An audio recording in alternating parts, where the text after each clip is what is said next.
Chapter 18. An Impressive Catch. I ran to the gunport and stuck my head out. With a lurch in my stomach, I searched the water for the boy's body. Then, straight below me, I heard a yelp. The boy hung upside down, still caught by the single loop of rope around his ankle. He dangled against the side of the ship, knocking against the hull. Oh, holy tripe! "Hold on!" I called to him. I had to help him fast. If he twisted the wrong way, he would come loose and fall into the water. I grabbed the rope and yanked as hard as I could. It was no use. The net alone weighed at least 100 pounds. But if I asked anyone to help me, the boy would be found out. I looked down again. He hung just outside the windows of the living quarters at the stern of the ship. With the ship's cross-section in my mind, I counted the windows. I was realizing that I just might be able to save him when behind me a voice said, "Sai, what on earth are you doing?" I spun around and found Payun watching me with concern. "Oh, dear, you aren't seasick again, are you?" he asked. I puffed out my cheeks and clutched my stomach. Yes, I am, sir. Terribly sick." He took a step back. "I hope Cook didn't let the food spoil again." He glanced at the top deck where Captain Sangra stood looking out at the sea like a noble statue. "I'm off to have a word with Sangra. Have you noticed she's been acting strangely since we left Pattaya Island?" It took all my willpower not to check on the boy still dangling upside down over the side. "No, sir, I haven't noticed." Well, perhaps it's nothing, but in my experience it's bad luck to have a moody captain." Payun turned back to me. "You'd better lie down, Sai. You look terrible." "Yes, sir," I said.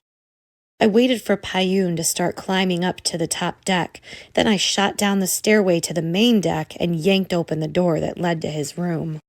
If I counted right, the boy hung outside the window of either this cabin or Dr. Pinching's. Thankfully, I saw him through the glass, scrabbling to get his hands on the rope above. I shut the door behind me and dragged a chair to the window, knocking boxes and stacks of paper off the desk. I reached up and unlatched the glass, swinging it open. It slammed against the boy's forehead. "Ow! Watch it, you Vingo!" I leaned out the window and grabbed him by the elbows. He wrapped his arms around mine. "Just don't let go, whatever you do," I told him. Gripping him as tight as I could, I twisted his body to loosen his ankle from the loop of rope above. The rope untangled, and his legs dropped straight down, nearly yanking me out the window with him. It was a miracle we didn't both end up in the sea. He cursed the entire time I hauled him through the window into Master Payun's room. Together, we collapsed onto the floor. It took a long minute for me to catch my breath enough to be able to stand up and shut the window. My hands trembled as I closed the latch. "That was unbelievably close," I said, sitting down on the chair. The boy was a tangle of limbs on the floor. He sat rubbing his ankle where the rope had scraped up a bloody rash on his gold-brown skin. "That looks bad," I said, stepping closer. "Let me see." He slid away from me. "Stay back, pox breath. I just saved you from a watery grave. You might be a little thankful." "Don't be so proud of yourself," he said, glaring hatefully at me. "I know how to swim." "Across the ocean? Then please, go ahead, jump out the window. Don't let me stop you." He looked down at his ankle again. "What's it matter? I'm as good as dead now anyway, and the captain will flog me first before throwing me over." I didn't think Sangra would whip a child, but it was still hard to imagine our strict captain tolerating a stowaway. The best he could hope for was to be thrown in the brig and then dumped in jail at the next port.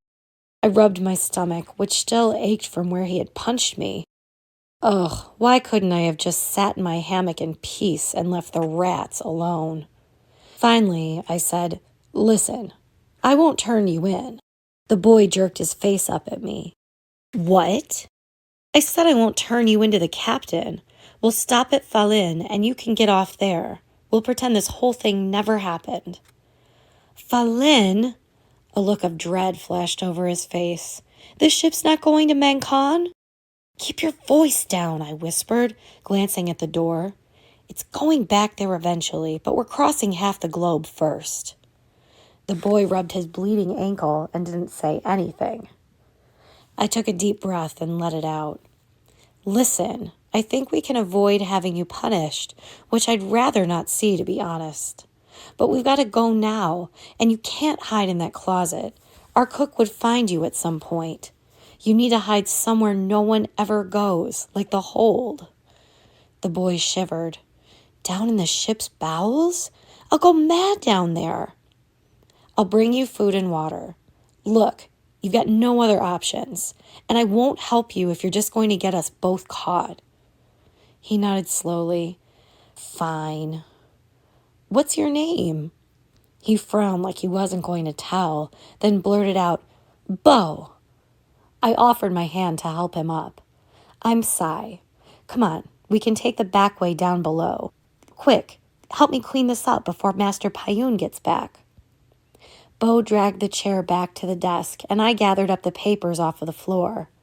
As I set them back into place, a single page slipped out from the stack and fluttered to my feet. I bent to pick it up. The same word was written on the paper over and over in Payun's hand.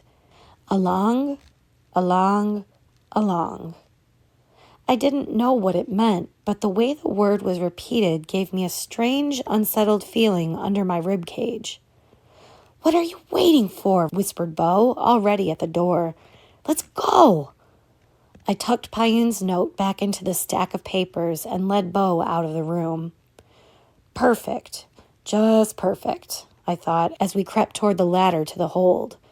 I could now add harboring a stowaway to my long list of accomplishments.